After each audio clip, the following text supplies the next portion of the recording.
Boa tarde. Obrigado por vocês estarem aqui na hora do almoço. Todo mundo comeu? Daqui a pouco começa o borborigmo. E daqui a pouco vocês começam a contribuir com a microbiota de todo mundo aqui. Espero que vocês estejam saudáveis. Para com isso. Tá, a microbiota da sua pele. 80% da microbiota da sua pele vem do seu intestino. Mas faltam quantos por cento? 20. Vem do intestino da pessoa que está do seu lado agora. Certo? Está na Bíblia da microbiota. Me diga com quem andas que eu direi sua microbiota. Tá? Então, veja se a pessoa do seu lado está saudável. Tá? Se alguém aqui estiver tomando antibiótico, por favor, se isole lá no cantinho. Tá? Não é preconceito, é ciência. Tá bom? Para quem não me conhece, todo mundo já teve palestra comigo aqui? Só hoje ali lá no... A gente era para falar uma coisa que a gente nem falou, né? Eu sou biólogo, sou físico quântico, sou biólogo, fiz as duas faculdades. Física eu fiz, mas tem que ter fé. Porque física quântica você tem que ter muita fé mesmo, então não serve para muita coisa, né? O cara pergunta na prova, onde está o elétron? Não, ele começa assim, o elétron está e não está nesta órbita. Onde está o elétron? Qual que é a resposta? Está e não está. É óbvio, né? Eu zerei. Né? Escrevi 5 páginas, né? Mas eu fiz biologia junto com física, me formei nas duas. Sou fanático por microbiologia, sou microbiologista, tenho os títulos na área de microbiologia, estudo intestino há 18 anos, trabalho com probiótico há 16. Hoje eu não faço mais formulação probiótica. Fazer 2, 3 cepas, uma cepa, produto probiótico. Hoje eu faço a bactéria. Entenderam a diferença? Hoje eu trabalho transformando bactéria. Hoje eu produzo novas cepas. Tá? Até mesmo porque quem estava lá na sala hoje já aprendeu a diferença de cepa e espécie. E isso é muito, muito importante. Existe só uma espécie de lactobacillus raminosos. Existem mais de 18 cepas de lactobacillus raminosos. Por quê? Espécie é a classificação taxonômica dela. Cepa é a variação genética dela. Por quê? O acidófilos ou raminosos ele tem uma parte constante.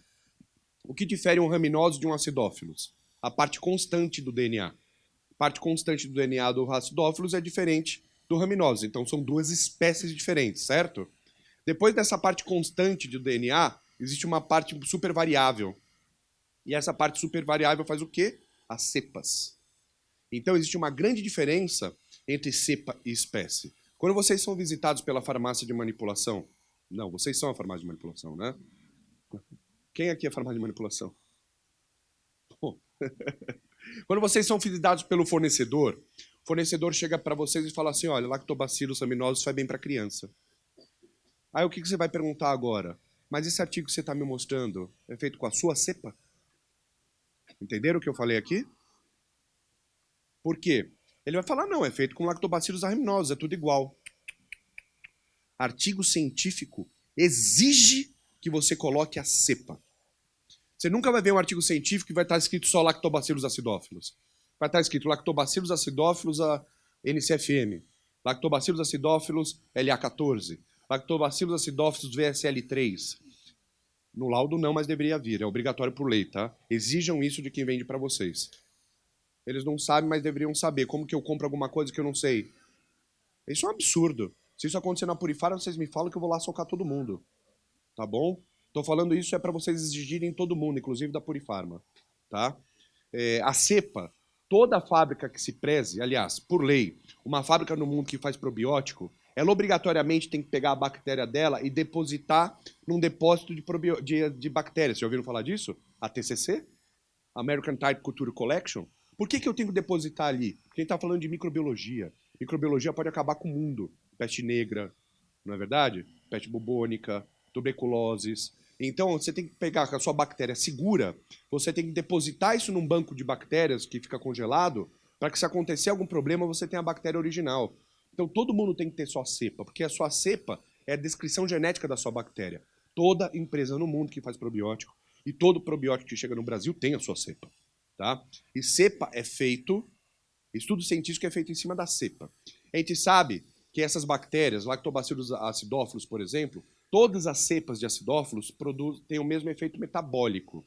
produz ácido graxo de cadeia ramificada, vitamina K, vitamina B12, ômega 3, quando fermenta a alimentação. Isso é inerente à espécie. Já quando você fala que lactobacillus acidófilos melhorou a imunidade de uma criança, isso é inerente à cepa. Vocês entenderam isso? Então, quando alguém chega para você e fala, olha, essa bactéria faz bem para a pele. Você tem um artigo? Tenho. Aí ele te mostra o artigo. Vai estar escrito lá a bactéria e a cepa. Essa cepa é sua? Não. Então toma vergonha na cara. Por que eu estou falando assim? Parece que eu estou meio irritado, né? Mas, na verdade, é porque eu trabalho muito tempo nisso. Eu estou vendo a desconstrução do conhecimento de microbiologia no Brasil. Vocês são farmacêuticos, galera. Meus melhores professores de microbiologia foram farmacêuticos. Eu admiro demais a formação de vocês. Para mim, não existe formação científica mais completa que o farmacêutico. Não é o biólogo, não. Biólogo é biologia.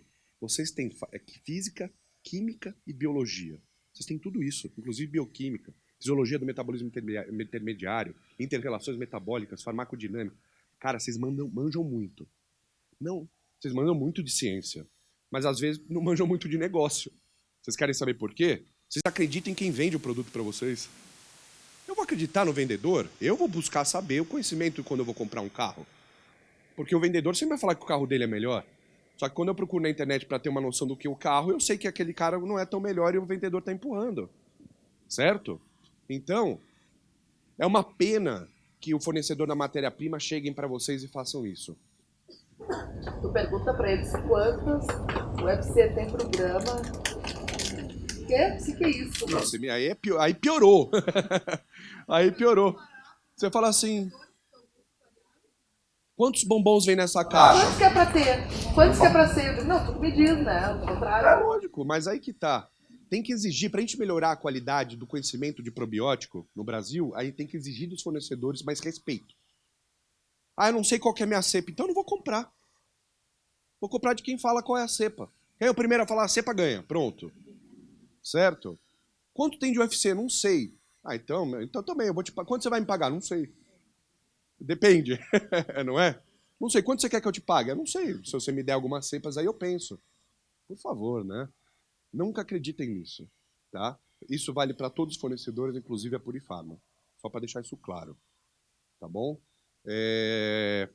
Estudo científico é feito em cima de espécie. Se um estudo científico não tiver espécie... é feito em cima da cepa. Se não tiver cepa, não é estudo científico. Nenhuma revista de respeito indexada vai publicar um artigo científico sem a cepa.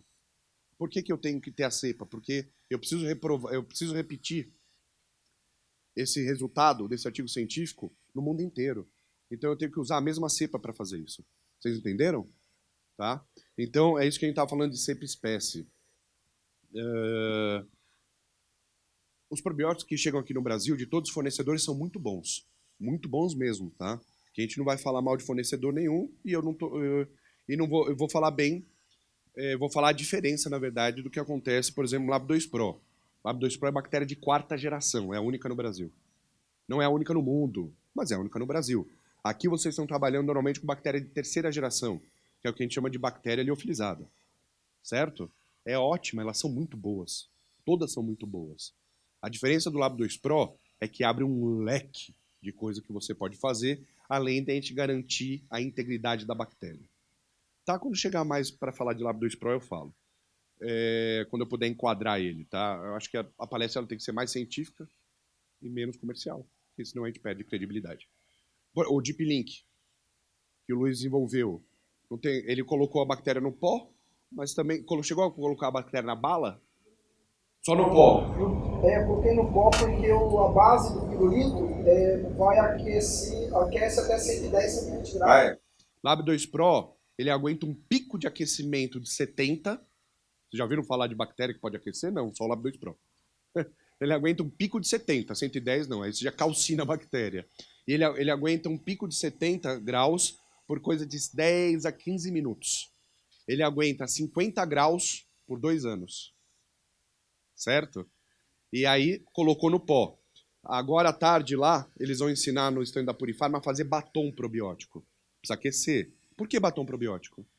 Lactobacillus plantarum compete com Propionibacterium acne, diminui estresse oxidativo na pele e diminui produção de sebo.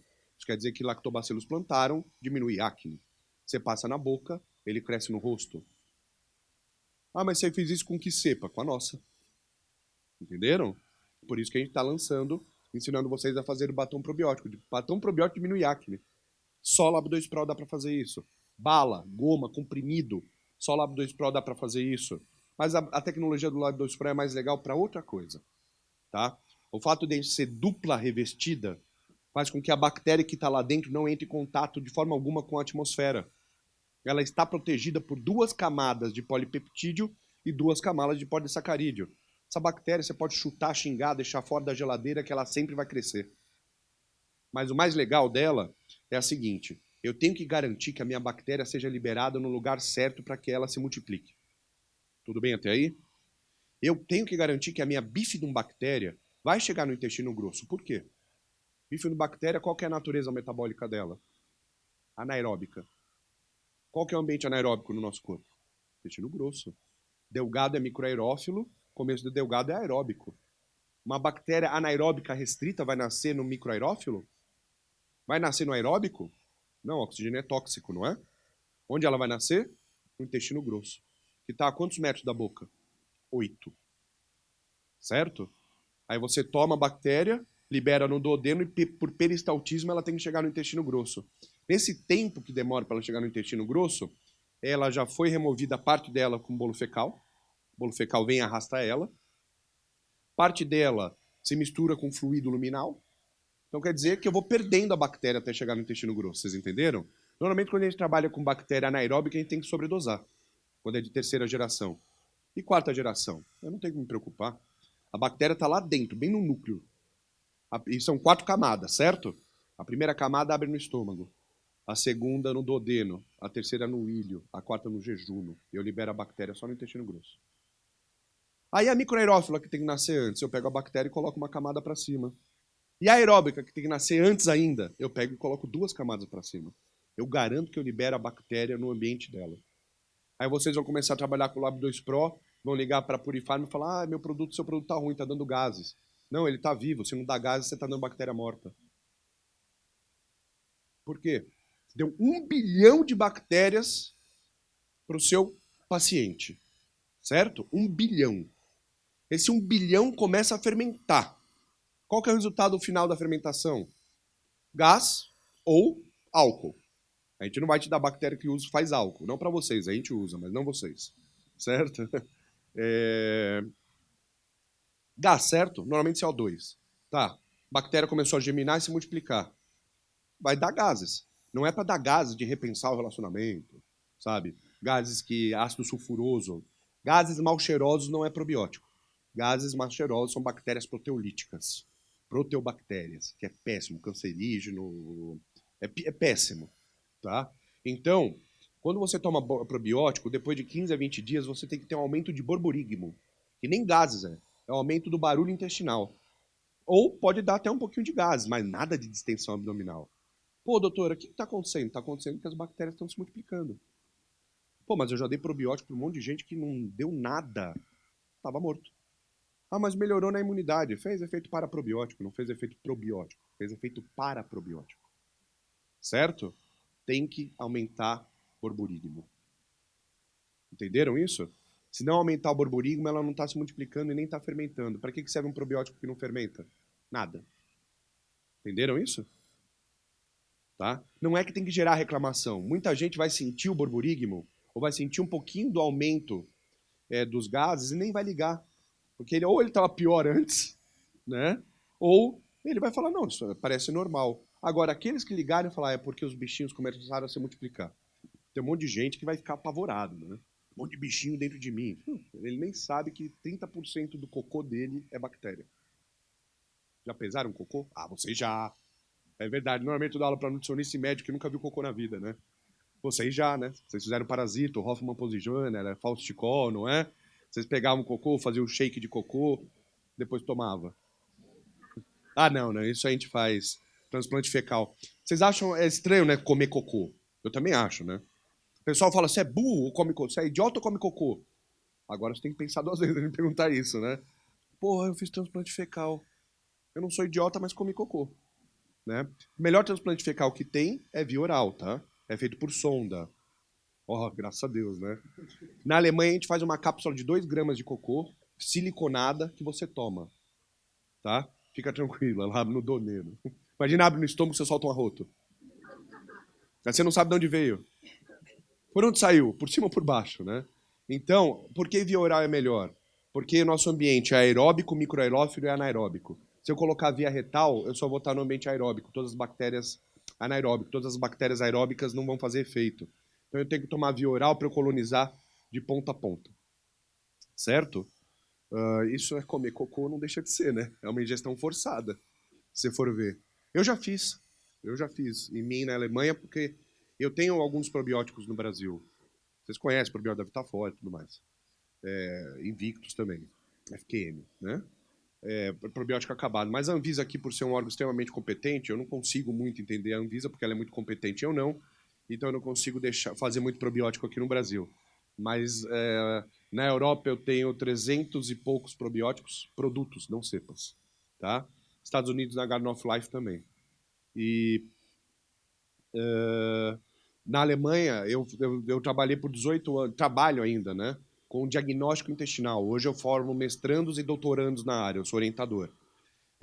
E a gente fala de transplante fecal há mais de 40 anos. Inclusive, transplante fecal é falado há mais de 2.000 anos. É meio bizarro o que eu vou falar, mas se você ler nos livros de Confúcio, que não é tão Confúcio, certo? Você sabe de quem eu estou falando, né? Ele cita nas escrituras dele a famosa sopa amarela, que não tinha um bom cheiro, né? Na verdade, a sopa amarela era uma sopa de cocô, na qual era feito com excelentes, pessoas super saudáveis. E pessoas doentes tomavam essa sopa e melhoravam o intestino. Tá? A famosa sopa amarela. Isso é descrito na ciência, né? E isso nada mais é do que um transplante fecal de muito mau gosto, né? Literalmente. Mas a gente fala disso há muito tempo. E probiótico, por quanto tempo a gente fala? De forma técnica científica desde 1917, mas quem realmente estudou veio até um pouquinho antes, 1901, que foi Elie Metchnikov. Foi o primeiro a estudar, ele via que na Bulgária existia uma população de idosos que todos atingiam 100, 105 anos, 110 anos, isso em 1900, é muita coisa. Hoje é muita coisa. Naquela época eles estavam atingindo. Ele foi estudar essa população e viu que eles tomavam muito derivados de leite. E começou a isolar uma bactéria que ele achava que fazia efeito. Que bactéria ele isolou? Lactobacillus bulgaricus, né? Na Bulgária. Antes ele chamou de Lactobacillus bifidum. Ele chamou de um nome estranho que depois virou Lactobacillus lactis. Esse foi o primeiro moderno a estudar probiótico. Mas probiótico, de forma inconsciente, se usa 5.000 anos antes de Cristo. Já ouviram falar dos essênicos? Os essênicos, eles faziam grandes viagens de barco. E para ter comida, eles levavam leite. Mas para levar leite, eles precisavam de um recipiente. Eles usavam estômago de carneiro. Estômago de carneiro não tem muita bactéria. Então eles colocavam leite lá, em coisa de semanas, o leite estava totalmente fermentado pelas bactérias do estômago. E eles tomavam aquilo e melhorava a saúde. Certo? Então eles estavam tomando um probiótico que eles nem sabiam na época, mas eles já usavam isso aí como conhecimento empírico, tá bom? Probiótico, hoje a gente tem muita empresa. Probiótico de 4ª geração só existem 4 empresas com duplo revestimento, só a Nutris, que é a dona do Lab 2 Pro. Tá? Aí você tem a Miroshita Shintan, que eu não preciso, não é uma empresa italiana, né? Não preciso dizer que é uma empresa japonesa, né? Miroshita Shintan, certo? Que faz o probiótico em pérolas. É muito legal mesmo. Eu tentei trazer para o Brasil e a Anvisa me deu um joinha, né? Porque assim, a Anvisa não traz aquilo que não pode. Ela não permite aquilo que não pode. Ela não permite aquilo que ela não sabe. E como ela não sabe nada, ela não permite nada, né? E o problema da Anvisa não é que ela é um órgão extremamente incompetente, engessado, tipo um lixo, né? Ela é um órgão assassino. Falei um pouco mais pesado agora, né? Por que ela é um órgão assassino? Uma criança que tem 80 convulsões num dia não pode ter acesso ao canabinoide por lobby farmacêutico. Não tem no Brasil. Eu não sei se faz bem, porque a nossa ciência do Brasil é diferente da ciência mundial, né? No mundo inteiro funciona, mas no Brasil eu não sei. Porra, funciona fora, funciona aqui, todo mundo é ser humano. Tá? Mas eu não posso importar, Porque como não é feito no Brasil, existe um lobby da indústria farmacêutica para não produzir aqui, nem pode importar, e a criança continua tendo 80 convulsões. Certo? Se alguém tiver da Anvisa aqui e quiser argumentar, eu sempre sonho que tem alguém, mas nunca tem, tá? Mesmo assim, existe um crédito da Anvisa agora, na qual a própria diretora da Anvisa falou que não tem competência para avaliar registro de probiótico. E eu, com muito orgulho, através do Luiz, que é do Conselho Regional, fui convidado para falar pelos farmacêuticos, o biólogo, pelos farmacêuticos, para a Anvisa, como talvez a gente deveria conduzir isso, né? E isso é uma honra que o Luiz me deu a oportunidade, porque para mim não adianta ter título, não adianta ter dinheiro se você não tem reconhecimento. E esse foi o maior reconhecimento que eu já recebi na minha vida, certo? Não é porque eu tenho produtos no mundo inteiro que isso faz uma pessoa boa.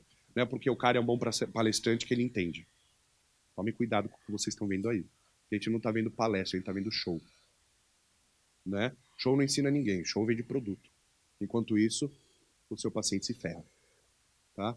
Ah, você tem que dar sempre uma bífido, você tem que sempre dar um lactobacillus e sempre tem que dar um enterococcus. Eu ouço isso de um monte de gente, que existem protocolos básicos. Não existe protocolo de terapia microbiológica. Microbiologia é caótica, o ser humano é caótico. Existem artigos científicos na qual vocês podem se basear, que é o que vocês vão ver aqui, para aplicar microbiota em obesidade. Usem os artigos, mas não existe protocolo. O protocolo é a maior furada. Tá? Aqui o que vocês vão ver são pus bacterianos no material que vocês receberam da Purifarma, que foram testados e estão respaldados por artigos. Porque é o artigo que define o tratamento, e não o achismo de quem vende. E é o que está acontecendo, vocês sabem disso. Tá? E o que acontece? Acontece que probiótico ou perde de credibilidade ou vai ser restrito para prescrição médica. Isso é bom para farmácia de manipulação? Quem mais prescreve probiótico? Médico ou nutricionista? E se virar medicamento? E está acontecendo, porque o nutricionista está indicando probiótico para tudo. Prescreve errado, o nutricionista também. Probiótico para tudo. Eu sei que deve ter nutricionista aqui, eu quero deixar claro para vocês que é isso que está acontecendo. Tá? Probiótico para tudo, sem saber para que serve. Numa aula de nutrição, eu só estou aqui falando para vocês hoje por causa das nutricionistas, tá? Foram elas que acreditaram em mim há 16 anos atrás e me deram a oportunidade de falar para as pessoas, então eu sou muito grato. Só que eu estou vendo isso se descaracterizar. Hoje você prescreve probiótico para tudo. E está errado. Você prescreve probiótico para encravada, problema de ereção. Nunca vi isso, né? É porque é um pau biótico, né? Então, ele está descaracterizando o conhecimento probiótico. Então não está errado, não, o CFF e a Anvisa querer transformar em medicamento porque está se prescrevendo para tudo. Não, também não sabe. Não sabe. Agora, quando eu pego uma sala com 1000 nutricionistas, eu chego toda animada, assim, né? Eu sou sacana também. Falo, galera, quem aqui prescreve acidófilos? O que todo mundo faz? Agora, quem sabe para que serve? Não, vocês estão prescrevendo uma coisa que vocês não sabem para que serve. Coisa boa, né? Aí uma pessoa levanta assim, tremendo. Serve para acidificar o meio. Não! As bactérias mais perigosas do intestino são ácidas. Clostridium é ácido. Então não serve para acidificar. Mas não acidifica, é acidófilos. Acidifica. Aonde? Na vagina. Porque na vagina, quando você acidifica, não nasce cândida. Porque cândida é alcalina. Mas no intestino, não! Mas está dando. Como é que você prescreve? Farmacêutico prescreve alguma coisa que não sabe para que serve? Então, mas todo mundo tá, né? Não farmacêutico, pelo amor de Deus. Mas a nutricionista e os médicos estão. Quem tem que orientar eles? O biólogo gordinho aqui? Eu fiquei na Kombi da Purifarma. Vocês viram que tem uma Kombi na Purifarma? Eu fiquei sentado lá e o meu apelido foi o gordinho da Kombi. Porra, cara, tem um filme pornô no Brasil que chama O Homem da Kombi. Eu virei o gordinho da Kombi, tá? Quem tem que orientar o médico e o nutricionista tem que partir de vocês, porque vocês têm um conhecimento muito grande. Usem isso para eles, tá? A gente dá lactobacillus acidófilos, porque lactobacillus acidófilos é uma bactéria microaerófila ou anaeróbica facultativa. Quando ela atinge o intestino grosso, ela tem que mudar o metabolismo dela, produzindo superóxido desmutase e defensinas. Certo? Então, quando ela atinge o intestino grosso, ela mata a bactéria patogênica. É por isso que ainda dá acidófilos, e não porque ele acidifica o meio. Certo?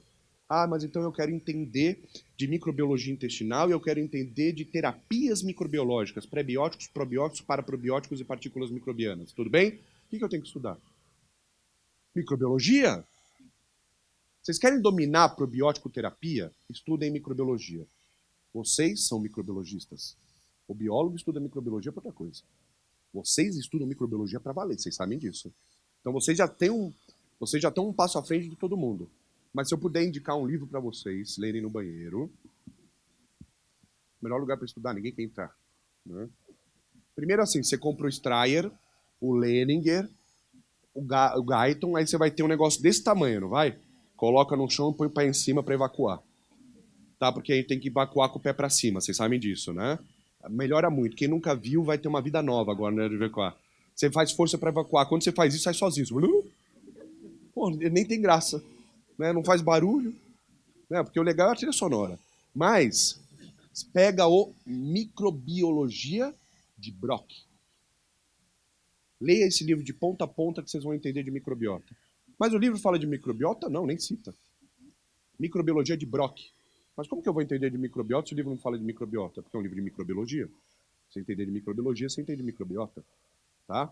Ele vai te ensinar sobre vírus, fungos, protozoários e bactérias. Protozoário é parasitologia, só tem um capítulo ali. O resto ele vai ensinar o que a bactéria come, como ela se multiplica, onde ela vive. Vocês entendendo isso, vocês entendem a microbiota. Tudo bem? Microbiologia de Brock. É o livro obrigatório para você entrar na pós-graduação da faculdade, de qualquer faculdade pública. Pós-graduação de microbiologia, mestrado e doutorado, você tem que dominar esse livro. Quando eu fiz a minha prova de mestrado, eu falei, professor, mas o que cai do livro? Do primeiro ao último capítulo. Né? Aí você tem que rezar para não cair anaeróbicos. Porque fungo é um inferno. Né? E para não cair prion. Vocês sabem o que é prion? Proteína livre capaz de se multiplicar. Coisa mais bizarra do mundo, quando Deus erra. Você fala, Deus errou em alguma coisa aqui. Né? Prion é uma delas. Que doença causa prion? Que doença é causada por prion, né? Febre aftosa, qual é a outra? Vaca louca. Né? Isso é prion. E agora, quem sabe, Parkinson. Parkinson também pode causar por prion, que são criados aonde? No intestino. Essa foi minha palestra ontem do gluten free. Você cria prions no intestino que criam órgãos de Jacobson dentro dos neurônios e também partículas zumbis, que a gente chama, que atacam células dopaminérgicas, levando ao Parkinson. O Parkinson é a primeira doença neuromotora que a gente acredita que seja causada pelo intestino. A gente tem 70% de certeza que Parkinson é de origem intestinal. Não é que nem Alzheimer. Alzheimer a gente sabe que intensifica a queda de GABA no intestino. Agora, talvez a origem do Parkinson seja intestinal. Isso é fantástico. Dois artigos de 2019 que mostraram isso. Um deles saiu na Folha de São Paulo. Para quem quiser procurar, saiu na Folha de São Paulo, no quadro de Ciências, falando das moléculas zumbis. Procurem, que é bem legal. Melhorar o intestino melhora Parkinson também. Não preciso nem dizer, né? Bom, estamos falando de obesidade, né? Eu nem comecei a falar de obesidade. Deixa eu ver quanto tempo a gente tem. 10 minutos. Tô brincando. Temos 45 minutos, então eu vou usar agora só para o tema. Certo? Eu não vou conseguir, mas eu vou tentar. Vamos lá. Vocês sabem como que se mede o índice de obesidade de uma população? Como que a OMS faz isso? Relação ômega 3 e ômega 6.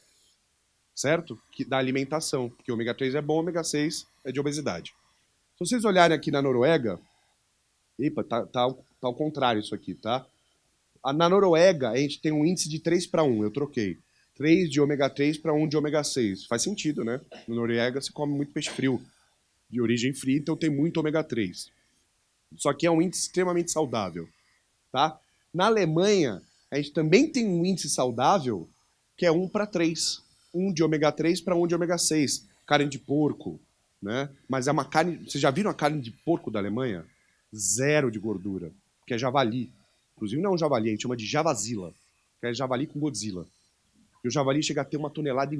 Depois vocês procuram na internet. É quase o tamanho dessa fileira inteira. Um bicho só. tá? Mas é 0 de gordura, então é uma boa gordura. Então na Alemanha a gente tem 1:3, que também é índice de saudabilidade. Aí a gente vem para o Brasil. Olha qual que é o índice do Brasil. 1:8. Já é um índice de obesidade severo. E os Estados Unidos? Está errado aqui, viu? Porque isso aqui era do Euromonitor de 2012. Eu fui pegar o de 2018. 1:36 nos Estados Unidos. Para quem já foi nos Estados Unidos já viu, né? Que é uma população globosa. É o papai gordo, a mamãe gorda e o filho gordinho. A diferença é que o filho gordinho acumulou tudo de epigenética do papai gordo e da mamãe gorda. E se ele for capaz de ter um filho, o filho vai nascer... Ele já é problemático. Imagina um filho que vai acumulando, a epigenética vai acumulando de geração em geração. Tá? Então, saúde, lactobacillus helvéticos. Certo? Melhora a imunidade. Quando alguém passar no consultório de vocês, vocês podem atender. Vocês sabem que só não pode chamar de consultório farmacêutico que está irregular, é atendimento, né? Oi? Não pode, consultório é proibido. Mas atendimento pode. É a Visa, né? É a Visa. Não, você não, eu sou João Maria, então você não pode me chamar de Maria, você tem que me chamar de João. Ah, pelo amor de Deus, né? Que órgão bom para ajudar, né? Então, você tem que orientar, quando a criança é obesa, ela é obesa por quê? Ela tem cartão de crédito? Ela sai comprando as coisas? É porque a mãe e o pai não têm paciência com a criança e fica entupindo ela de coisa porque ela pede. A culpa é dos pais. Mãe e pai. Então você tem que falar para a mamãe e para o papai. Quer enterrar seu filho? Ah, mas isso é muito pesado. Mas ela nunca vai entender isso. A não ser que você pegue pesado. Certo? Daí ela vai falar, não. Bom, seguinte, seu filho já está cheio de problemas genéticos causados por vocês. E se ele tiver um neto, seu neto pode vir muito problemático por causa de vocês. Então você tem que falar que esse problema passa de geração em geração. E vai ficando cada vez mais intenso. Aí talvez o pai e a mãe acordem. Tá? Filho, você tem que criar. Eu vou ser pai, mas ainda não sou. Então ainda não posso falar. Tá? Eu sei. Mas eu sou casado com uma nutricionista. Tá? Eu pretendo dar para o meu filho a criação que eu tive. Foi extremamente rigorosa. Eu sou judeu. Vocês imaginam a criação que eu tive. Tá? Hã? Não, vai para a escola, vai levar o que eu quero. Tá? Meu pai nunca tocou em mim. Nunca. Nossa, eu falando assim, né, parece que eu fui abusado. Meu pai nunca tocou em mim. Minha mãe me socava. Juro, tinha época que eu achava que era sparring. Tá? Mas eu não podia comer nada sem tomar sopa e salada antes. E se eu não comesse, a sopa e a salada ia ficar na geladeira até apodrecer e eu comer ela podre. Não tem essa. Você não pode ser flexível. Não deve ser fácil. Eu vou ser menina minha, imagina ela falar, papai, chocolate. Eu vou fazer na hora, tipo, pô, toma aí. Que mais você quer? Sorvete? Toma aí também. Daí depois eu falo, a mãe vai aparecer, a mãe fala não. Né? Eu não sei, então eu prefiro não falar até o ano que vem. No ano que vem, numa próxima palestra, eu vou chegar e falar, galera, tudo que eu falei não presta, dá chocolate mesmo, deixa o bebê ser obeso, você vai dormir bem melhor, né? Então é assim que a gente mede a obesidade, tá? A gente tem alguns fatores que fazem a pessoa ser obesa, né? Problemas environmental, problemas ambientais e problemas pessoais, né? Então você fala assim, grandes porções de comidas palatáveis, certo? Eu não entendo. Eu gosto de salada, para mim salada é palatável.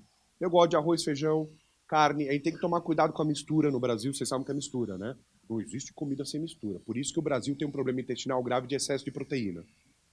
Ó, você vê lá o arroz, o feijão, a salada, ou alguma... cadê a mistura? Não tem mistura, então não é almoço. Tá? A gente tem um excesso de consumo de proteína, o que faz crescer bactéria proteolítica, porque é proteobactéria. E isso causa problemas intestinais severos. Tá? Problemas pessoais a gente também sabe. Ansiedade, a pessoa desconta ansiedade, desconta depressão, desconta problemas comportamentais aonde? Na comida. Por quê? A comida dá prazer. Às vezes a pessoa desconta no álcool, porque o álcool muda a realidade. Às vezes a pessoa desconta na droga, porque a droga muda a realidade e deixa feliz.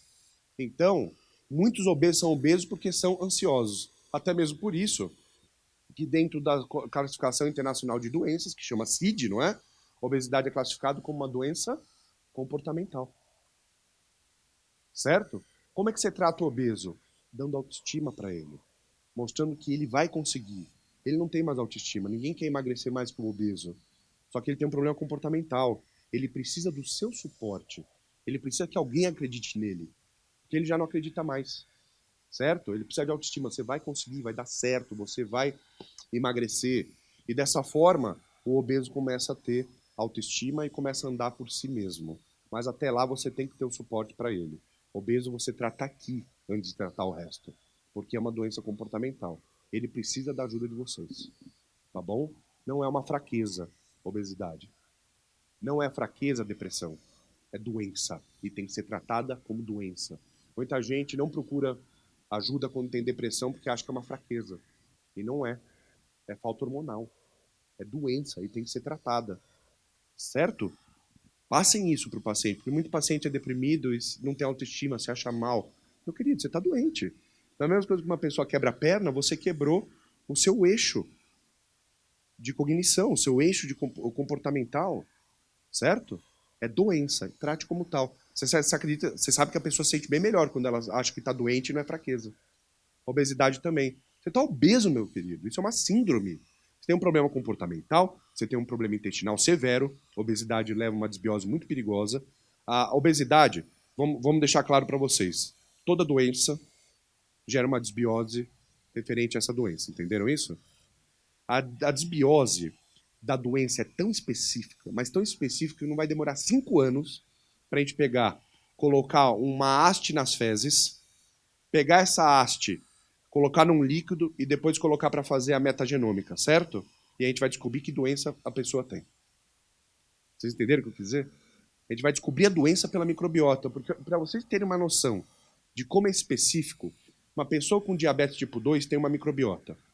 Uma pessoa com diabetes tipo 2 e obesidade tem outra microbiota. Uma pessoa obesa tem uma microbiota. Uma pessoa obesa com resistência insulínica tem outra microbiota. Uma pessoa com Alzheimer tem uma, com Parkinson tem outra. Então, através da microbiota, a gente vai saber a doença que tem. Certo? Então, a primeira coisa que eu quero dizer para vocês, isso já é consenso universal. Uma pessoa doente tem... À noite, hein? Beijo lá. Pra comer pizza. Né? Eu falando aqui, eu sou biólogo, não estou dando exemplo, mas pizza me deixa feliz. Eu vou até te explicar. Primeiro, não me deixa perder o negócio da pizza, hein? Que é um gancho muito importante. Uma pessoa doente tem uma microbiota doente. E a microbiota doente deixa a pessoa mais doente dessa doença. Uma microbiota de obeso deixa a pessoa mais obeso. Uma microbiota diabética deixa a pessoa mais diabética, entenderam? Se você alterar a microbiota, você melhora a doença. Entenderam isso? Eu falei da pizza. A gente descobriu o eixo intestino-cérebro. O eixo intestino-cérebro fala que substâncias produzidas do intestino mudam o nosso comportamento. No final de 2018, a gente conheceu o eixo cérebro-intestino. Pessoas ansiosas e estressadas liberam neuropeptídeos que, através do neurovago, altera a microbiota. Entenderam o que eu falei agora? O cérebro alterando a microbiota. Você tira a pizza de um cara, ele não vai ter uma vida menos prazerosa? Você tira tudo que o cara não pode mais comer porque traz alegria para ele. Ele vai ficar triste, vai ter desbiose pela tristeza de ter tirado a comida. Complicado, né? Bem complicado. Por isso que não é fácil tratar de microbiota. Até mesmo porque a gente ainda está aprendendo. É um assunto que a gente ainda está engatinhando. A obesidade, ela vem com comorbidades, não vem? E comorbidades severas. A gente fala, pô, no Brasil o que mais mata é coração. Mas por que a pessoa teve problema do coração? Ela nasceu com problema do coração? Não, ela era obesa, pô. Ou alimentação regular. Então o que mais mata no Brasil não é o problema do coração em si, um estilo de vida destrutivo, certo? É isso que mais mata no Brasil. E com a obesidade vem vários problemas, né? Problema de sinalização de insulina, aumenta a resistência à insulina, a pessoa se transforma diabética. Diabetes tipo 2 é uma síndrome, não é? Síndrome não é um monte de acometimento clínico que gera uma doença? Isso é uma síndrome. Obesidade também não é uma síndrome? É. Um monte de problema que leva para a obesidade. O que acontece quando as duas síndromes colidem? Entenderam o problema? E aí a gente está colidindo a obesidade com resistência à insulina e diabetes tipo 2. Né? Que mais? Dislipidemia, aí a gente vai ter problema cardíaco hepático. Né? Aumenta a ativação neuronal, aí a gente tem processo inflamatório, distúrbios intestinais, peristaltismo, problemas musculares. Tá? Levando ao quê? Diabetes tipo 2, problemas renais, problemas cardíacos, problemas renais, cirroses, infarto, esteatose hepática, hipertensão osteoartrite por causa do peso e da descalcificação, e fat liver, que ele coloca aqui, é gordura no fígado, né? Nos Estados Unidos eles separam fat liver de esteatose hepática, são diferentes, porque gordura no fígado é diferente de deposição de esterol hepático. Quando a gente fala de deposição de esterol hepático, a gente está falando do quê? Esteatose hepática. Quando a gente fala de fígado do gordo, a gente está falando daquele fígado que vale a pena fritar. Sabe, bife de fígado? Todo mundo chama de bife, né? Eu acho muito estranho, porque o que é bife, na verdade? Não é músculo? Carne não é músculo? E o fígado é músculo? Não. Então fígado não é carne, é glândula. Vocês estão comendo. Quem gosta de fígado está comendo glândula, não está comendo carne. Bife de fígado, desde onde? Tá? Eu não gosto de fígado, tem um gosto estranho, né? Tem uma textura estranha. Mas fígado é uma fonte muito grande de ferro, entre outras coisas. Inclusive vacina com recombinantes que o boi toma. Tá? Toma cuidado, porque o fígado de um boi deveria ser desse tamanho. E hoje é desse. Ah, mas é um figadão. Então eu vou comer. Né? Eu não gosto porque eu não gosto do gosto. Mas um boi de abate bom, o fígado pode ajudar muita gente. Criança, idoso, é importante fígado. Mas você tem que lembrar que não é carne, é glândula.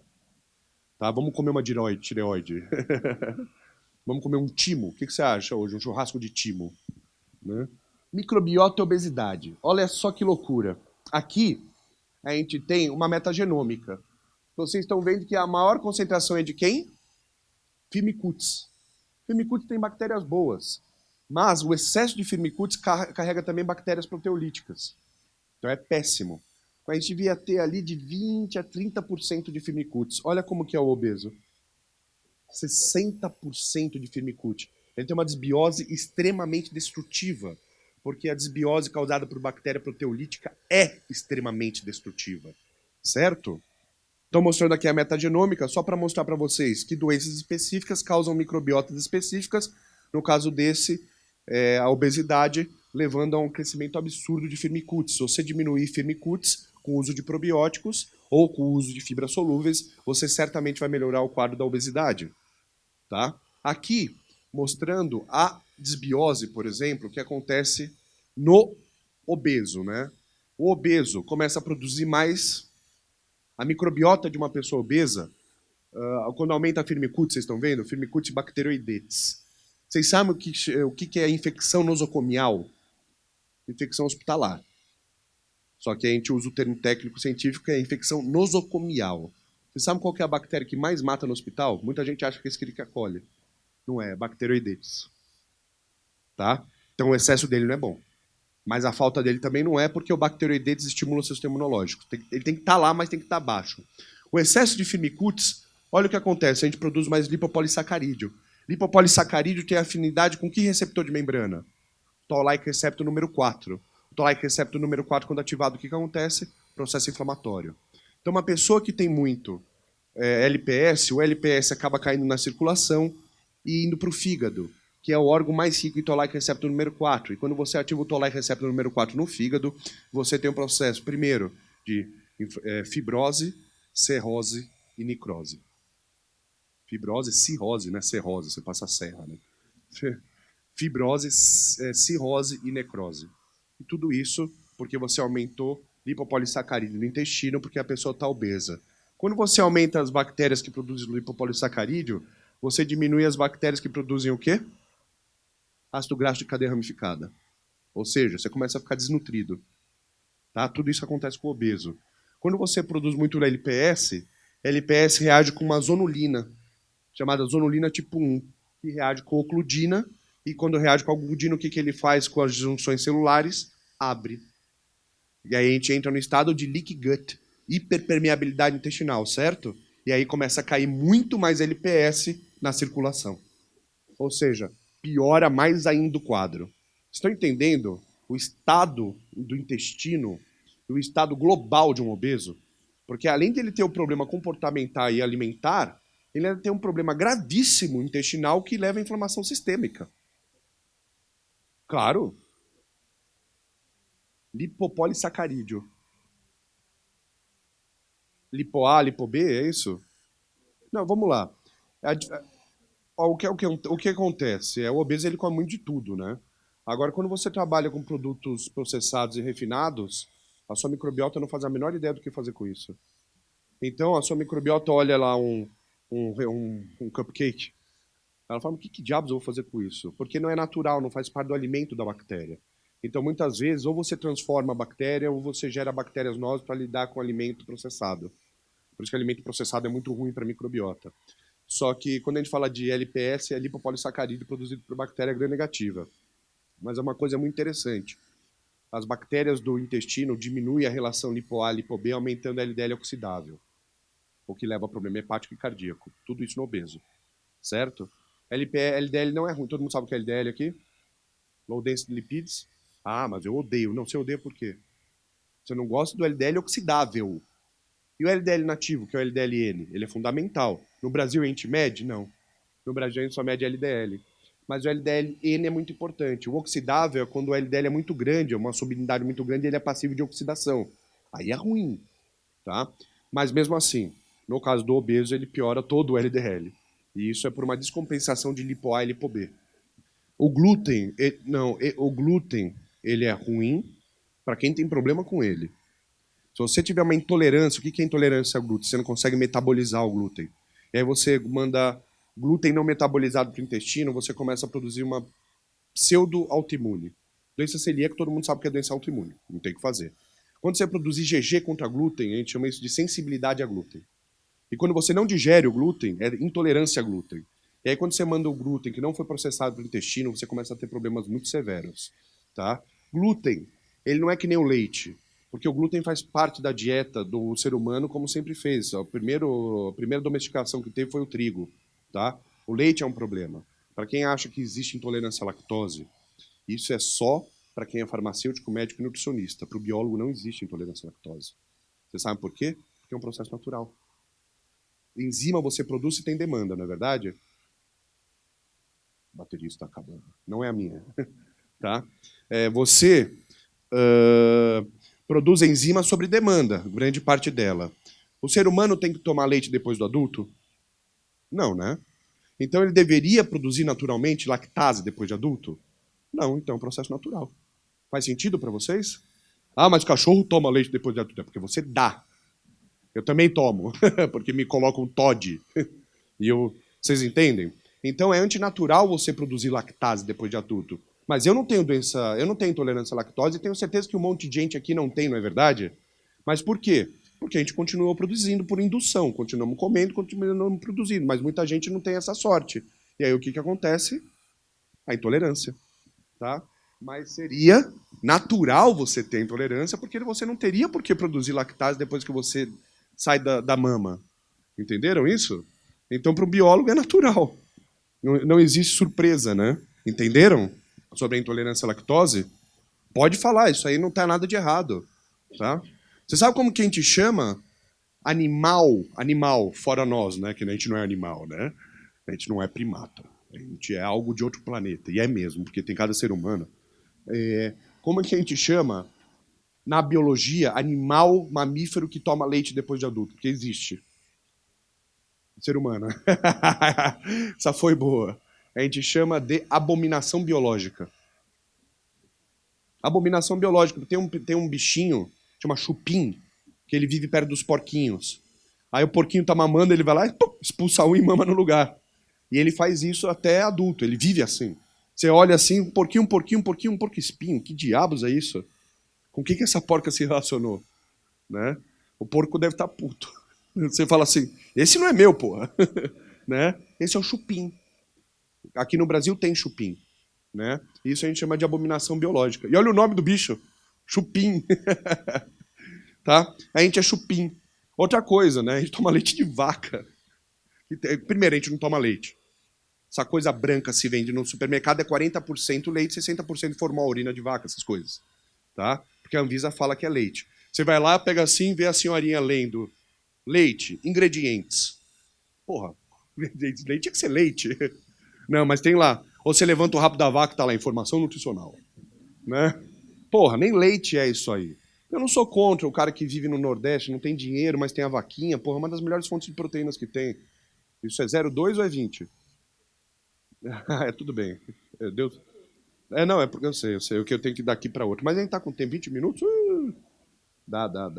Entenderam?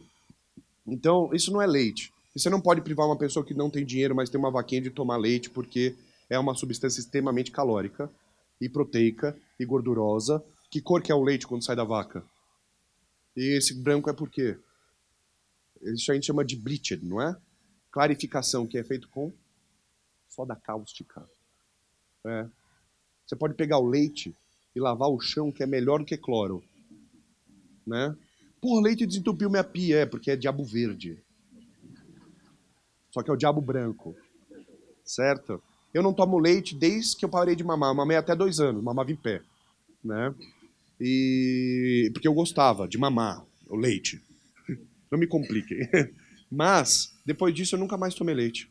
Porque eu não gosto do gosto. É porque eu não gosto do gosto do leite. Eu acho que tem muito gosto de leite. E é tipo, porra, eu não vou pro Japão porque tem muito japonês. Ou eu chego lá na Alemanha e falo, nossa, suas crianças são tão inteligentes, 4 anos falando alemão. Né? Mas é muito leite. Eu não gosto e eu nunca tive problema. Meus problemas foram vários outros. Né? Eu não tomo leite, mas tomei cana. Né? E também não é bom. O maior problema do etilismo, é bonito falar, né? Eu sou etílico. Não, eu sou alcoólatra. Tá? Não sou mais. Já tive uns probleminhas, tá? Mas não tem problema. Eu passei por isso. E posso falar para todo mundo que passei por isso. E se vocês me acham inteligente, sabe, pessoas que também estudam, passam por esse problema.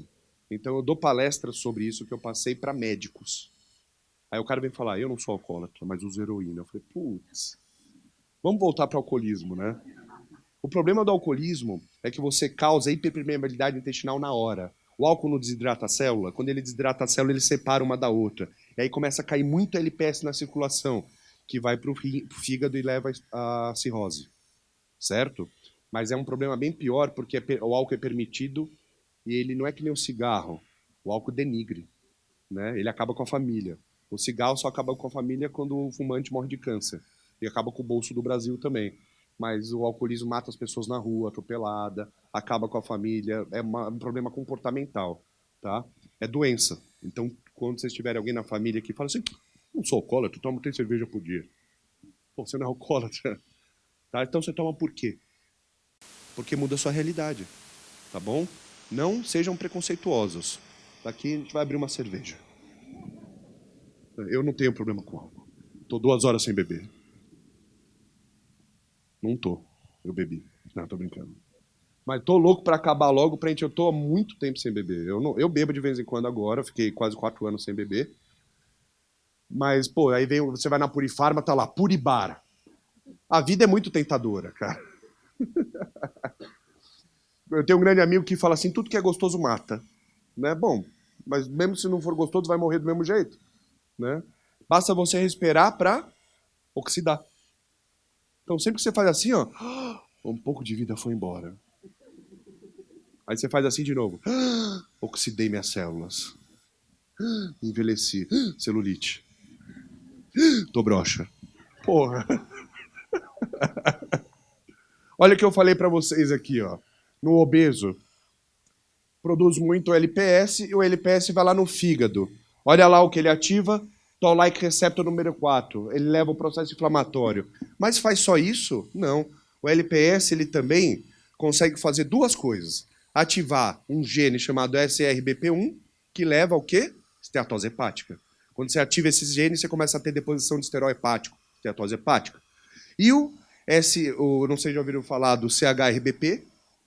O que ele faz? Quando você ativa esse gene, ele transforma carboidrato em gordura. Então, o obeso, que já está com problema de desbiose, que está levando LPS no fígado, o que faz também? Transforma carboidrato em gordura e ele engorda mais. Entende? Os refinados, tá? Nem tudo que é refinado é bom. Mas é bom ser refinado. Né? Que piada horrível. Tá? E aí o que acontece? Quando você tem a desbiose no intestino do obeso, que leva toda essa destruição hepática, o obeso ainda para de produzir no intestino o quê? Peptídeo YY, que faz o quê? Aumenta a fome. Então, além de estar todo ferrado, ele não consegue ficar saciado. Ele come e tem que comer continuamente porque ele continua sentindo fome.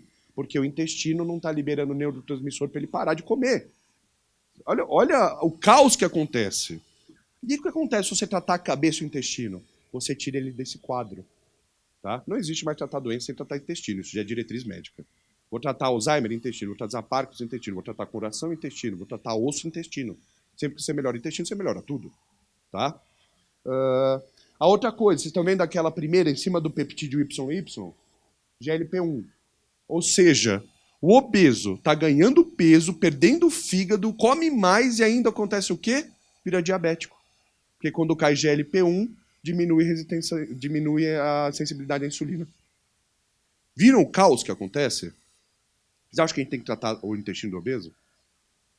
Tá? Volto a dizer, não existe mais tratamento de doença sem tratar o intestino. Nenhuma doença. Isso é sabido no mundo inteiro e no Brasil já está indo atrás. Agora, na obesidade, você melhora muito. E isso aqui? Esse eu estou formando 2 doutorandos nessa área agora. Aqui a gente tem 2 cirurgias diferentes, porque aquela lá não se faz mais. A banda gástrica não se usa mais. Hoje você vai ver sleeve e Y de Roux. No sleeve, o que acontece aqui? Eu tiro o antro intestinal, o antro estomacal e jogo fora, não é? Mas eu mudei o trânsito da comida? Não. Tá, mas eu tirei o antro estomacal. Que células tinham aqui? Oxínticas e parietais. Elas são responsáveis por quê? Deixar o estômago ácido. Se eu tiro essas células, você concorda que o estômago vai ficar menos ácido? E o que tem no estômago? Enzima? Enzima não é extremamente dependente do pH? Muito mais dependente do pH do que a temperatura. Na verdade, a enzima, se você acelerar a temperatura, ela vai cada vez fazer mais efeito. Até uma hora que, como qualquer proteína, denatura. Certo?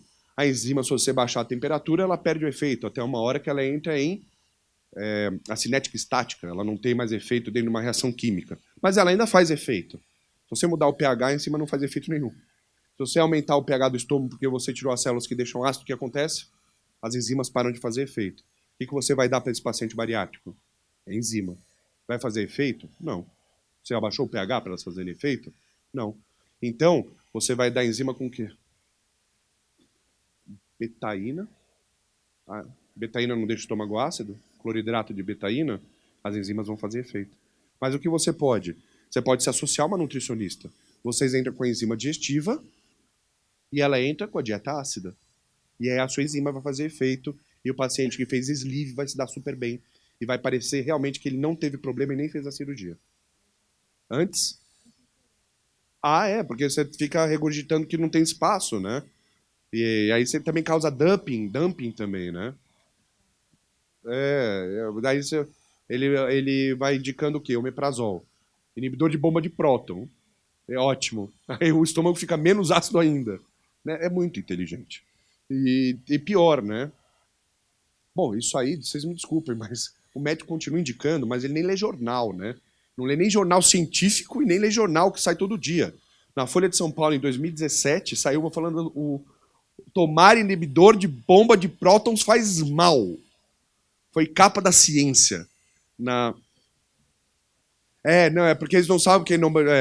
Você fala assim, o que é inibidor de bomba de próton? Deve ser algo que você coloca na privada. Né? É para os azóis da vida, né? A gente sabe que isso faz muito mal e faz mal para onde? Aqui, ó. E simvastatina? Faz mal para cá, mas faz bem para o cérebro, vocês sabiam? Melhora a cognição. Mas eu não sei, o que adianta o cérebro se você morrer de estômago? Né?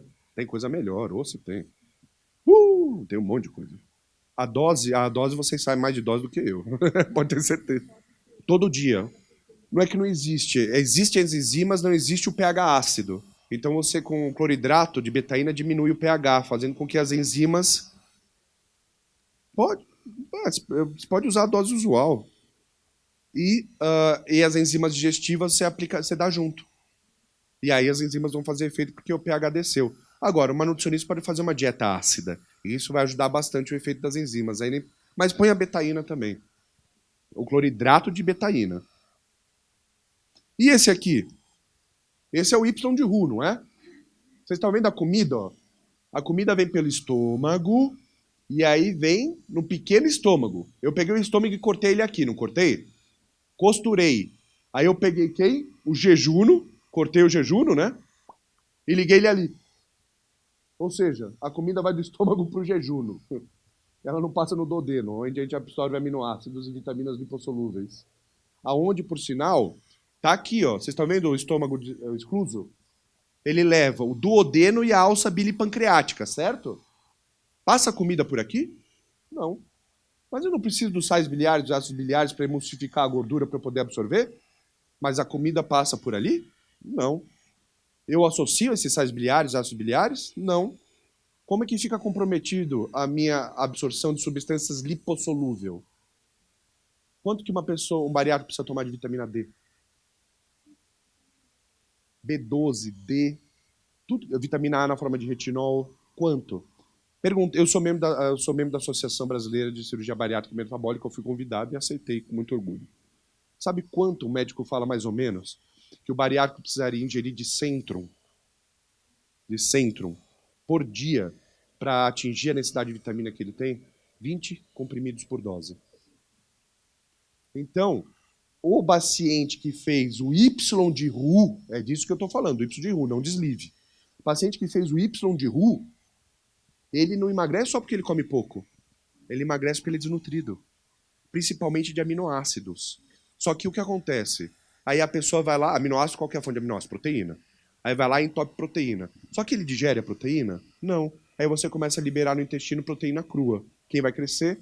Bactéria proteolítica. Não vai usar isso? Isso é péssimo. Mas então como que eu faço para o bariátrico ter acesso à proteína? Eu não vou dar, porque eles falam para tomar 80 gramas de proteína por dia. Ao invés de fazer isso, o que eu faço? Eu vou dar 80 gramas de proteína, mas vou dar uma proteína digerida. Eu pego o whey, não pego o concentrado não, pego o whey um pouquinho mais puro. Pode até ser o concentrado, que é fonte de lipídio e carboidrato também, certo? Eu prefiro o concentrado, todo mundo sabe o que é whey? Eu prefiro concentrado do que isolado. Eu não gosto de dar o concentrado para quem tem intolerância à lactose. Agora, se você não tem intolerância à lactose, o whey concentrado é muito mais barato e muito mais rico nutricionalmente porque tem lipídio e carboidrato, certo? Pega para o cara e faz assim. Vocês podem manipular uma dose de whey com protease. A pessoa joga na água, mistura, digere a proteína. Vai ajudar bastante no processo de absorção. Entenderam isso? Tá? Aí, por quanto que eu vou tomar? Eu vou tomar 5 gramas por dose. Só que eu vou tomar 20 doses num dia. E não 2 doses de 40, entenderam? Eu vou dar o suficiente. Whey, quanto mais hidrolisado, melhor. Se vocês tiverem concentrado e hidrolisado, melhor. Só para deixar claro para vocês, tá? Só existem 2 tipos de whey, pelo amor de Deus, tá? Isolado e concentrado. Hidrólise é um processo químico, não é um tipo de whey. Quando você fala whey protein isolado, ele pode ser hidrolisado ou não. Não é porque o whey protein hidrolisado, que é hidrolisado, que é melhor. A Anvisa agora obriga, porque o pessoal colocava o whey protein hidrolisado e achava que vinha do isolado, mas vinha do concentrado, tinha lactose e o pessoal passava mal. Certo? Mas quanto mais hidrolisado, o objetivo de você comer proteína e ingerir aminoácido, qual que é o processo digestivo que acontece? Hidrólise. Hidrólise enzimática. Então, se você já tomar ele hidrolisado, você está facilitando o processo de digestão que o bariátrico não tem. Certo? Então, associa do composto inteiro com a protease. Tá? Para quem não estava na sala da Purifarma, lá dentro do stand hoje, quem estava lá hoje com a gente? Vocês? Ó, todo mundo viu quem levantou a mão aqui? Procurem depois da aula eles e perguntem o que eu falei sobre enzima, que agora eu não posso falar que não vai dar tempo. Perguntem. Vocês estão manipulando a enzima errado. Vocês querem que eu prove para vocês? Eu não vou falar o jeito certo, elas vão. Vocês vão ensinar eles. Tá? Vocês recebem a formulação em atividade enzimática? Ou o cara chega e pede 200 mg de lactase? Quantos LU tem 200 mg de lactase? A enzima não faz efeito por volume, faz efeito por atividade enzimática, galera. Uma criança tem que tomar 2.000 LU de lactase. Um adulto tem que tomar 10.000 LU de lactase, e não 200 mg. Você não sabe quanto de lactase tem 200 mg. Vocês entenderam isso? Vocês compram matéria-prima, não compram? Na matéria-prima, obrigatoriamente, tem que vir o quê? Ah, num grama de lactase você tem 10.000 LU. Se a criança precisa de 2.000 LU, você faz a regra de 3. Em 1 grama de lactase, você tem 5.000 LU. Se um adulto precisa de 10.000 LU, vocês nunca vão atingir isso. Não adianta colocar 2 gramas, vocês vão ter 2 gramas com 5.000 LU. Vocês conseguem diluir, mas não potencializar. Então, se você pegar uma matéria-prima que tem 5.000 LU, você nunca vai conseguir administrar lactase para adulto.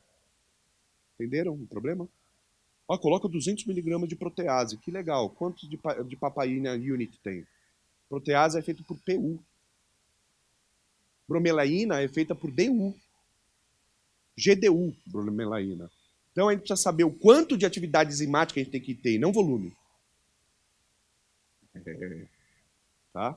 Como eu disse para o pessoal na aula hoje lá, fala o seguinte para o médico. Quando ele pedir 200 miligramas de novo, olha, doutor, a gente está comprando lactase de um novo fornecedor que agora trabalha só com atividade enzimática. Então, o que a gente recomenda é para criança, coloca 2.000 LU. Não fala que a gente errou. Fala que vocês mudaram de fornecedor. Tá? Até mesmo porque vocês não erraram, foi o fornecedor que não mandou atividade enzimática para vocês. Porque muitas proteases, lipases, pancreatinas e tudo mais não vem no laudo a atividade enzimática. Isso é proibido por lei.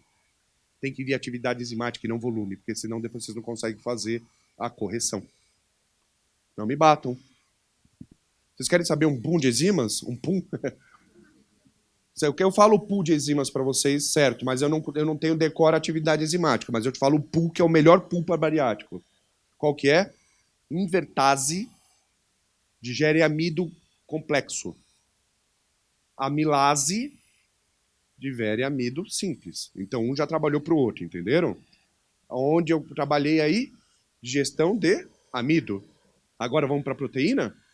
Protease é uma exoquinase, digere proteína de fora para dentro, certo? E peptidase é uma endoquinase, digere proteína de dentro para fora, certo? Qual que faltou? Lipase. Pronto. Você tem um excelente mix enzimático para o paciente bariátrico. Quando que ele vai tomar? Durante a alimentação. Lactase você pode tomar antes, porque ela fica esperando no duodeno a lactose chegar. Já essa proteína, vocês vão fazer o quê? Coloca um aroma, abacaxi, alguma coisa cítrica, porque tem que ser gostoso. Aí ela vai preparar o suquinho dela, com as enzimas, enquanto ela come, ela toma. E aí aumenta bastante o efeito enzimático, tudo bem? Para ambos. Para ambos. Porque o Y de Hu, eu não preciso dizer que é o sleeve piorado, né? Até mesmo porque não sobra nada, certo? E a gente descobriu até agora, dentro desses 2 doutores, futuros doutores, por enquanto eles são calouros para mim. Eu não trato bem meu estagiário. Não trato. Tá? Você não pode facilitar. Certo? Eu fui tratado assim. Eu adoro tratar os outros como eu fui tratado.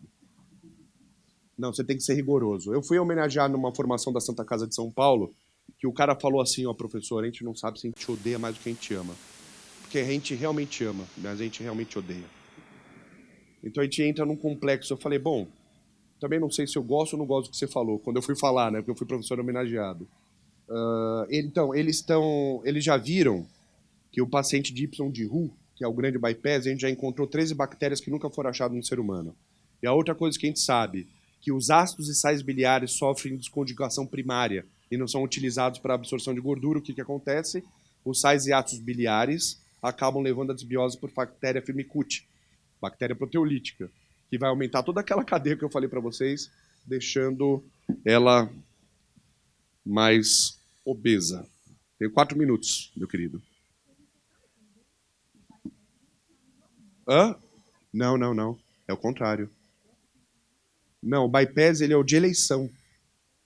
O bypass e o sleeve aqui em São Paulo, ele fica pau a pau, certo? No resto do Brasil, o bypass é muito mais utilizado que o sleeve. Por quê? Porque o bypass libera GLP-1, o sleeve não. O bypass, o paciente deixa de ser diabético, no sleeve não. E normalmente o obeso, quando vai fazer a cirurgia, também já está diabético. Então, por o sleeve não liberar GLP-1, ele quase não é mais utilizado, e sim o Y de Hu. Não adianta, os sais biliares vão passar por onde a comida não passa. Ah, não, entendi, de sais biliares vocês podem. Farmacêutico e médico podem, nutricionista não pode. Mas façam, se vocês tiverem ox, bile bovina, na farmácia de manipulação, se vocês tiverem sais biliares, é uma das coisas mais importantes para o bariátrico. Junto com a refeição. Um pouco depois, pode ser por causa do efeito dos sais biliares. Sais biliares são liberados um pouquinho depois da refeição. Quando você tem o esvaziamento gástrico, você tem a sinalização da vesícula. Quem trabalha com sais biliares dá pós-prandial, não durante a refeição, sais biliares, tá bom? E, para terminar, isso aqui é um artigo de 2000, olha a data, pouco atual, né? De 2019, mostrando o quê? Que excesso de proteína, a gente tinha que fazer isso no artigo porque ninguém acredita, né? O excesso de proteína faz crescer o quê? Bactéria proteolítica. E quando cresce bactéria proteolítica, é extremamente danoso. E uma das formas de vocês saberem que a pessoa está produzindo bactéria proteolítica é através do cheiro. Oi? É através do cheiro fecal. Toda bactéria proteolítica, quando digere proteína, gera ácido sulfídrico e sulfuroso. Alguém já sentiu ácido sulfuroso no nariz? Quando você cheira ácido sulfuroso numa preparação química, você queima todas as suas vias aéreas. Para você trabalhar com ácido sulfuroso, você tem que trabalhar na capela. Uma pessoa, quando eu pego no meio de cultura e nasce bactéria proteolítica, a gente tem de headspace lá 10 ml. Se eu abrir essa placa de PET, esse ar entrar no meu nariz, eu vou queimar todas as minhas vias aéreas. Eu tenho que ler esses 10 ml, eu tenho que abrir essa placa de PET num fluxo laminar, ou numa capela, para não entrar em contato com esses 10 ml que nasceram no meio de cultura. Quanto que o bariátrico gera? 2 litros. Isso é um pum tóxico. E é tóxico mesmo. Se ele peidar num pincher, o pincher morre. É verdade, chama-se pum tóxico. Tá? Olha todos os outros problemas que o excesso de proteína traz. Reação de Maillard. É altamente cancerígeno. Produção de AIDS, que levam a agentes avançados de glicação, que levam a glicoxidação, que levam ao processo inflamatório. Produção de D-aminoácidos. Todos os aminoácidos na forma de destrógeno são cancerígenos. Produção de FIP, uma proteína extremamente cancerígena. Excesso de amônia. A amônia diminui a produção de GABA, leva a problema comportamental. A amônia diminui a produção de butirato, leva a câncer intestinal. E a amônia induz a encefalopatia hepática não alcoólica. Aí o obeso fica narcoléptico. Ou seja, ferrou. A melhor coisa é emagrecer. Tá? Eu sou semisférico, mas por baixo disso aqui tem muito, muito músculo. Ou você acha que para carregar todo esse peso eu preciso de músculo, né? Que mentira. Mostrando aqui já para terminar, Leaky Gut vai ser meu tema na próxima aula agora. O Lucas está ali já para falar de cosmético. É você que vai assumir aqui agora? Não? Então tá, o Lucas está ali. A gente já palestrou muito tempo junto e eu ferro todo mundo, porque eu não paro de falar, mas agora eu vou parar. Vou parar no horário. Sim. Mal de Crohn, você perde a integridade do intestino porque você causa ferida. Entrar com probiótico pode ser muito arriscado porque você pode causar translocação. Mas sim, existe probiótico para mal de Crohn, entre as principais, bifidobactéria. Mas recomendo vocês usarem beta-glucana de levedo, usarem lactoferrina e principalmente o quê? Colágeno. Colágeno auxilia, como é fonte de hidroxiprolina, auxilia no processo de cicatrização. Quer ver outras coisas que vocês podem comprar para a farmácia de manipulação de vocês? Clorela padronizada em CGH. Vocês já ouviram falar? Chlorella Growing Factor. Chlorella Growing Factor aumenta no processo, além de ser desintoxicante para o intestino, aumenta no processo de cicatrização intestinal. Entenderam? Chlorella Growing Factor. Clorela padronizada em CGH, tá bom? Eu queria trazer para vocês alguns protocolos, porque eu acho importante mostrar para vocês como eu faço protocolos de tratamento intestinal. Eu falei para vocês que quem define o protocolo é o quê? A ciência, não é? Então tá aqui, ó. Isso aqui, toda a linha que você tem aqui é um review. As bactérias que foram utilizadas, qual foi a dose, por quanto tempo, qual foi o resultado e a conclusão. Tem tudo que vocês precisam. Cada linha é um artigo. Olha só, Lactobacillus gasseri. Que númerozinho é esse aqui? A cepa. Não falei para vocês que todos têm que vir com cepa, ó? Entenderam? É obrigatório vir com cepa. Então, olha quantos protocolos diferentes você já tem baseado em artigo científico. É muito? Então tem mais, ó. É muito? Então tem mais. Vocês vão ter acesso. Vocês vão ter... Já acabou mesmo. Aqui acabou também. Vocês vão ter acesso à aula, tá? É para vocês. Vocês podem pedir para o Lucas. Vocês podem pedir para a Consulfarma. Caso... Porque assim, a Consulfarma tem que atender todo mundo, tá? Então... às vezes eles esquecem, eu cobro eles, ou depois eu posso mandar para vocês, me procura no Insta que eu sempre mando. Mas o material é para vocês e vai ficar com a Consulfarma, tá bom? Eu vou para outra aula agora para liberar essa, e eu sempre termino com a mesma frase, há 18 anos, com a mesma frase que essa aí, que é apoia a cultura bacteriana, porque às vezes é a única cultura que alguém tem. Obrigado.